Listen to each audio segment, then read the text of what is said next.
Start. Hariom नमो नमः नमस्काराः। मैं doctor Ravindra प्रसाद। आप सब जानते हैं कि आजकल हम वास्तुशास्त्र का अध्ययन कर रहे हैं और लॉकडाउन में वास्तुशास्त्र का अध्ययन हमारे लिए एक सदुपयोग होगा समय का। इसी विषय में हम लोग अभी तक जान चुके हैं कि वास्तुशास्त्र का उद्भव कैसे हुआ है।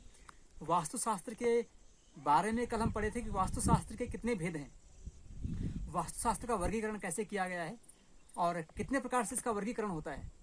उसमें आपने देखा, एक तो शास्त्रीय वर्गीकरण है जो प्राचीन शास्त्रों के अनुसार बताया गया है। दूसरा वर्गीकरण वास्तुशास्त्र का आधुनिक जो वास्तुविद हैं उनके द्वारा किया गया है।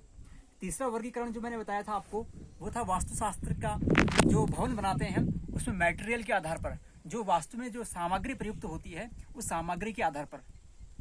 अब जैसे आप मान सकते हैं कि पत्थर के द्वारा बने मकान एक भेद हो सकता है, मिट्टी ईंटों के द्वारा बना हुआ जो मकान वो एक भेद हो सकता है, फाइबर के द्वारा बना हुआ मकान एक भेद हो सकता है, और प्लास्टिक के द्वारा, लोहे के द्वारा, घास फूस इत्यादि के द्वारा जितने हम सामग्रियाँ प्रयोग करते हैं उतने आधार पे हमारे भवन बनाए जा सकते हैं। तो यह सामग्री के आधार पे भवन का हम वर्गीकरण कर सकते हैं, वास्तुशास्त्र का वर्गीकरण कर सकते हैं। इसी में एक श्लोक प्राप्त होता है और श्लोक बृहद वास्तुमाला नामक जो ग्रंथ है वास्तुशास्त्र का, उसका यह श्लोक अत्यधिक प्रचलित है और अत्यधिक प्रासंगिक भी है। मेरे हिसाब से यह श्लोक सबको जानना चाहिए और यह आपको बताएगा कि कितने प्रकार के जो वास्तुशास्त्र हमारे जो भवन हैं, जो भवन बनते हैं, उनका फल क्या होता है।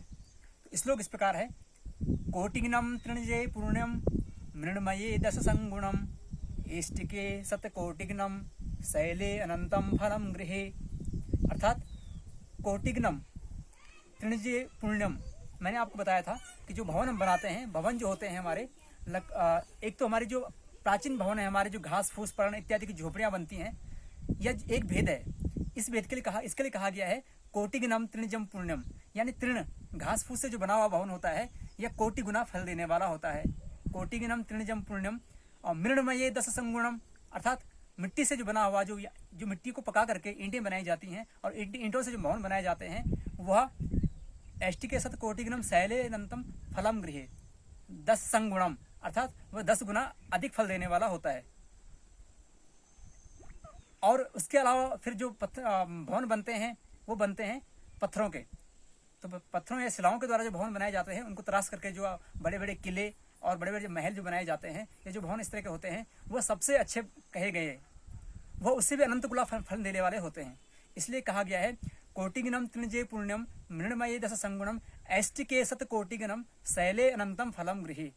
यह जो भवन होते हैं, शैल से यानी पत्थरों से बने हुए जो भवन होते हैं, ये अनंत फल देने वाले होते हैं।